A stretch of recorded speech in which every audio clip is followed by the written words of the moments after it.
உத்தியோகபூர்வ விஜயம் மேற்கொண்டிருந்த கௌரவ பிரதி அமைச்சர் சுந்தரலிங்கம் பிரதீப் அவர்கள் பனை அபிவிருத்தி சபையின் ஏற்பாட்டில் யாழ்ப்பாணத்தின் பனை மற்றும் பனைசார் உற்பத்தி தொழிலின் அபிவிருத்தி தொடர்பாக ஆராய்வதற்காக அத்துறைசார் உற்பத்தியாளர்கள், ஏற்றுமதியாளர்கள், கைத்தொழிலாளர்களை சந்திப்பதற்காக நேற்றைய தினம் 9ஆம் தேதி யாழ்ப்பாணத்தின் வெவ்வேறு பிரதேசங்களில் அமைந்துள்ள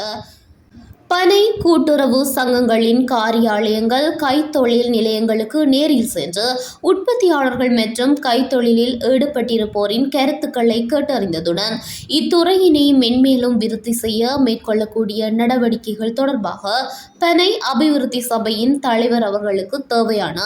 ஆலோசனைகளையும் வழங்கி வைத்தார். இச்சந்தர்ப்பத்தின் போது வடமாகாண கூட்டுறவு சங்க ஊழியர் ஆணைக்குழுவின் புதிய தலைவர் திரு பிரகாஷ் அவர்களும் கலந்து கொண்டிருந்தார்.